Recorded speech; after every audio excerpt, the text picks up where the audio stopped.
Alright, so we're getting ready to install some upgrades on the Wraith. Just got in the top CAD parts. So we have the performance upgrade and the chassis upgrade. Alright, so throw that to the side. And I'm going to start off with the dismantling. I'm going to fast forward to that and pop back in when that's done. Alright, so this is all the plastic parts that we got rid of. Quite a bit of spares. It's going to be for my next build.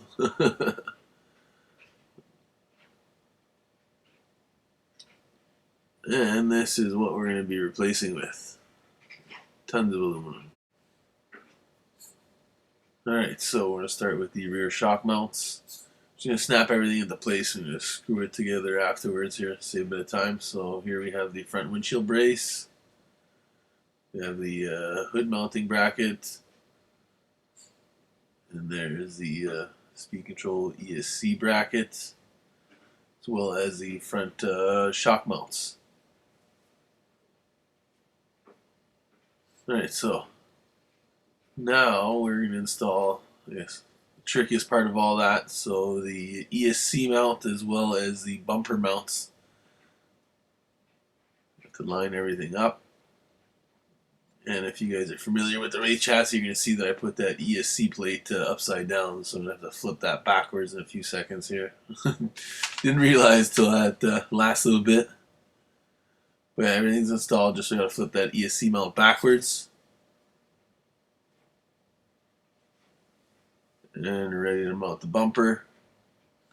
So the two upper mounts are into the aluminum brackets, and the two lower ones will be into the plastic. So fine thread for the top, and the self-tapping screws for the bottom. As always, anything that's going metal to metal, make sure to get some thread lock in there. Right, so now the axle, I'm going to push the bearing onto the CVD, throw that into the housing. Same thing for the opposite side. And pull out the knuckles, the C-hubs, all our steering parts. Alright, so pull back out that CVD. I guess I didn't do that in the best of order. Put the C-hub over, back in with the CVD, and now the steering knuckle. So I have two spacers and two screws on each side to secure that to the C-hub. Just hand tighten everything for now. Worry about thread lock and tighten everything together afterwards. Same thing on the opposite side here. Make sure everything is smooth and there's no binding. Alright, so now we have the Lincoln shock mounting brackets. Note the direction on those guys, as you guys can, you're going to see in a few seconds. I have to flip some things around here. Got started and didn't notice that the mounting bracket for the forelink was on the opposite side, so now I'm going to have to turn over those knuckles. Quick fix, but it would have been nice to be able to do it the first time. Alright, let's finish that off. Alright, so everything's in the proper direction now. We're done with the cross member piece. Now onto the servo mount. Again, here I have to back that off. This is my fault. I opened everything up to get some pictures, and then the hardware kind of got mixed up. So I could tell that that guy wasn't fitting there. So pulled it out and got two other countersunk screws of the right size. Thread lock, we're done. And then now for the diff cover, 4 screws. Alright, so for the rear axle, it's going to be easy. Just straight lockouts in the back. 2 screws each side to close that off. And now our forelink mounting bracket. Again, started upside down. Caught it quick this time. Alright, so now we have the lower link mounts. 2 screws each side. Lock that into place. And now the diff cover. 4 screws. That's done.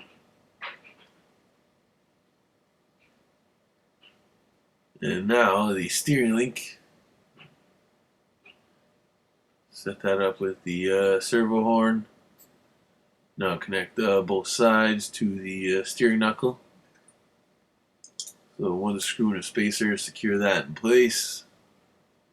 Thread lock as always. Alright, same thing on the opposite side. So everything's smooth, no binding.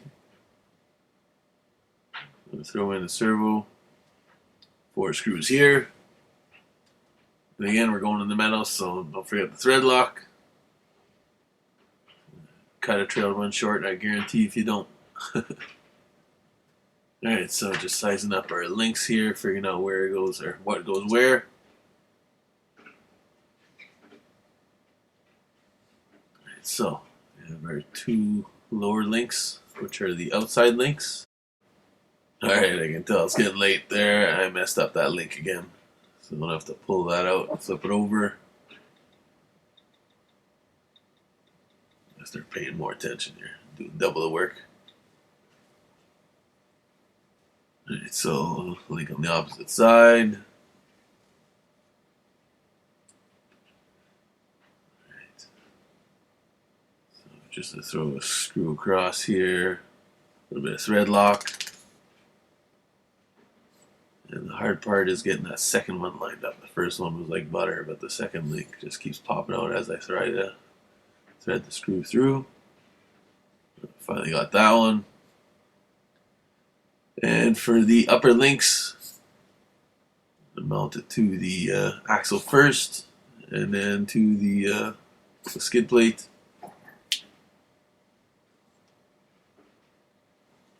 Same thing on the opposite side.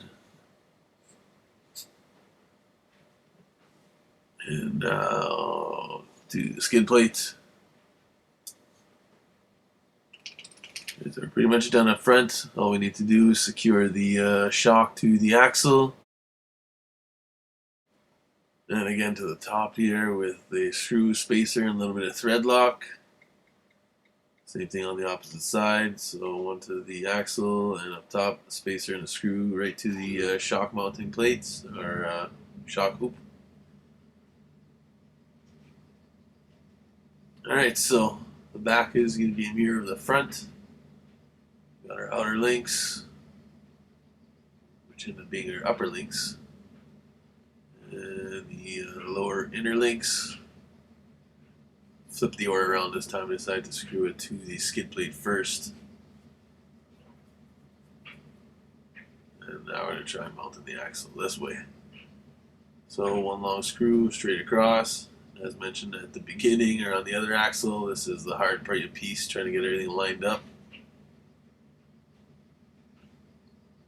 Alright, that's done. Go one screw to the lower links. And a nut. Done there. And now onto the shocks.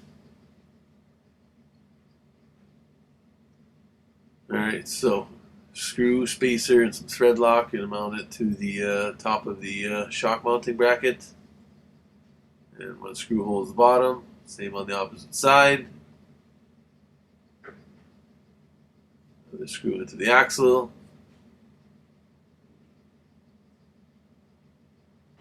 Alright, so we're done with that. Now onto the drive shafts. So we'll get the grub screws out. Line up, thread lock, and back into place. This one I was able to sneak through the bottom of the chassis here. Do the same up front. Do the transmission link first. And now down to the axle. Grub screw, and we're done. So everything looks good so far. No hang-ups. Very smooth. We got up and down motion with the front. No rubbing, no binding. I really like the look of it so far. I know we've had quite a bit of naysayers on this, but I'm the type of person need to test it out for myself. So as it stands, I think it looks good. It's probably going to perform well on the trails. We'll see. A lot of people are saying they're having issues with bending and whatnot. But we'll for sure put it to the test. I can see it's already added a little bit of weight, but nothing too dramatic. I got to scale out next time and see if we can get some weight on it. Alright, so guys, thanks for watching. Please thumbs up and subscribe.